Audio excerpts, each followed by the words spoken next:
안녕하세요. The glass tower of KJ Group pierced the Seoul skyline like a blade, reflecting the golden haze of morning. Inside, the 37th floor was a world unto itself, silent, polished, pristine. It was a sanctuary of ambition, where only the elite walked freely, and even whispers carried weight. Here sat Kang Joon-ho, the enigmatic 36-year-old CEO, known across the industry for building empires and breaking competitors. His reputation was as cold as the titanium watches he wore, precise, indestructible, and devoid of warmth. Joon-ho leaned back in his Italian leather chair, scanning the quarterly reports on his tablet. His charcoal suit was tailored to perfection, his cufflinks discreet but absurdly expensive. Every inch of him was composed, armored in stoicism. He despised unpredictability. Every day was scheduled to the minute, every meeting pre-screened. Every staff interaction filtered through layers of protocol. Coffee? Delivered by his executive assistant without a word. Disruptions? Not tolerated. But this morning, something shifted. The soft Kieme auf the elevator brok sehr halb silontam. It wasn't Min, his assistant. The footsteps were lighter, hesitant. A figure stepped into the boardroom, Yoon Hae-won, a temporary assistant borrowed from the administrative floor. Dressed modestly in a pale blouse tucked into a navy skirt, she looked like she belonged in a university library, not the core of a corporate empire. In her hands trembled a silver tray with a single ceramic cup. Her eyes were cast down, but they flicked upward just once, meeting his. He barely looked. "Leave it on the side," he muttered, still absorbed in numbers. "Yes, sir," she replied, her voice barely audible. She moved carefully to the side table. As she set the tray down, her sleeve caught the edge of a crystal vase. Time seemed to slow. The vase wobbled. Crash? No, Joon-ho moved fast. His hand snapped out, catching the vase mid-fall with a grip that belied his calm demeanor. Hae-won gasped, eyes wide with shock and apology. The room went silent except for the soft jazz spilling from hidden speakers. "I'm so sorry," she stammered, bowing deeply. "You're not one of my regular assistants." His tone wasn't harsh, just cold. "No, sir. Secretary Min had a family emergency. I was asked to." He raised a hand, cutting her off mid-explanation. Der Y noto destroy the boardroom next time. A strange thing happened. Her lips twitched, half a smile, fleeting but genuine. She bowed again and turned to leave, but he spoke once more. "What's your name?" She paused at the door. "Yoon Hae-won, sir." He watched the door close behind her. Silence returned. Later that night, from the penthouse suite overlooking the Han River, Joon-ho stood alone with a glass of whiskey. The city buzzed below like circuitry, neon and alive. He should have been thinking about the merger. Instead, he saw her face again.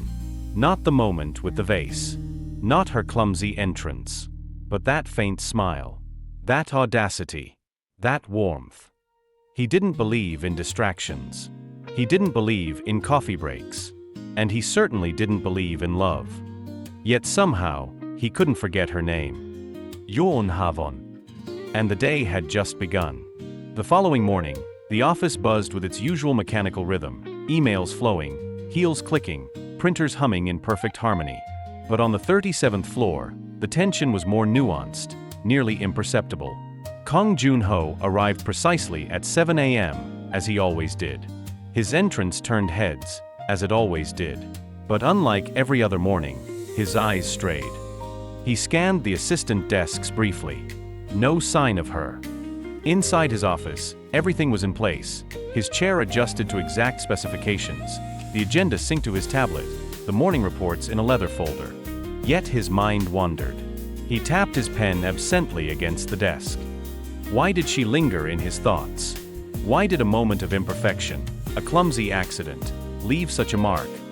A discreet knock broke his reverie. "Come in," he called, turning toward the door. The knob twisted slowly. To his surprise, Yoon Hae-won stepped in, holding another tray. This time, she looked more composed. The tremble in her hands was gone. Her eyes met his for a moment longer before dropping in a respectful bow. "I was asked to cover the morning rounds again, sir." Juno nodded. "You're persistent." just doing my job, sir. He studied her, long lashes, a tucked-in blouse with a single thread loose at the cuff, shoes slightly scuffed at the toes. Details he wouldn't usually notice. But he did now. "Did anyone reprimand you for yesterday?" he asked, unexpectedly. Her eyes widened slightly. "No, sir. I was careful not to make a reportable scene." A flicker of amusement tugged at the corners of his mouth. "Noted." She turned to leave, but before she could reach the door, his voice stopped her. "Hey-Won." She froze. It was the first time he'd said her name aloud. "Yes." "Come back at noon. I have a proposal to review and I want a second opinion." A pause. Her brow creased. "But sir, I'm not in management." "I know." He didn't explain. She didn't question further. With a nod, she exited, leaving the air heavier than before. That afternoon, the board met in the executive lounge. The air was thick with tension. Whispers of a failing merger overseas had triggered panic among stakeholders. His cousin and CFO, Kong Min-jun, pulled him aside. "You look distracted," Min-jun said, voice low. "Is it true you're considering reallocating funds to that art education charity again?" "It's a long-term investment in our cultural branch," Jun-ho replied flatly.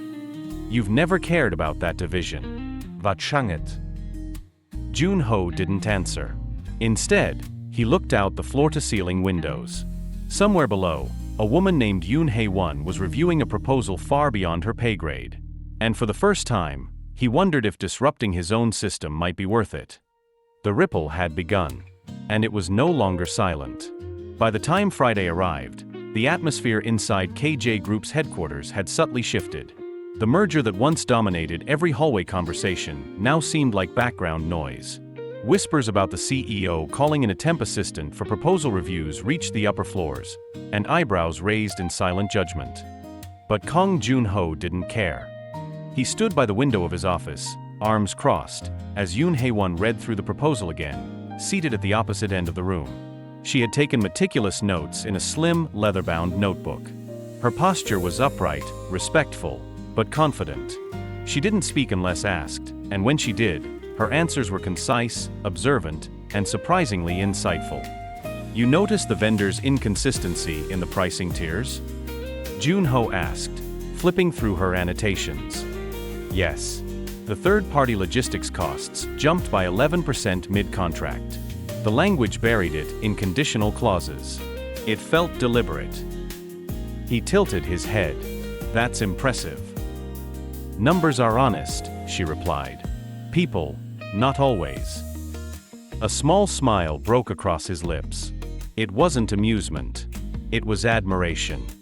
Before he could say more, the door opened without warning. Madame Choi, Jun-ho's mother, entered without knocking, a privilege only she enjoyed.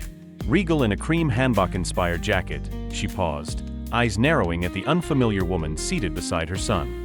"Jun-ho," she said sharply. "A moment." Hae-won immediately stood and bowed. "I'll excuse myself." "No," Madame Choi snapped. "Stay." Her gaze never left her son. "If she's worth calling into board-level discussions, I'd like to see why." Yonho esjavtenset. "Mother, this isn't necessary." "I disagree." She walked to the window, her voice laced with elegance and steel. "You're under scrutiny already. Bringing in staff from outside the executive tier sends a message. One that makes you look vulnerable." Hae-won said nothing, though her face flushed. Jun-ho stepped forward. "Her insights have improved the proposal. I trust her judgment." "Judgment is a luxury," Madame Choi replied. "Legacy is not." With that, she turned and walked out, her heels echoing through the marble corridor. Hae-won began gathering her things. "I shouldn't come back." "You should," he said immediately. "But your family is not in charge of my decisions." She hesitated at the door, eyes unsure. "I'm just an assistant." "No," Jun-ho said firmly. "You're not just anything." Outside the office, whispers had already taken form. Inside, something unspoken was beginning to bloom, fragile but real. Neither of them said what they were truly thinking. But it hung between them, charged like static in the air.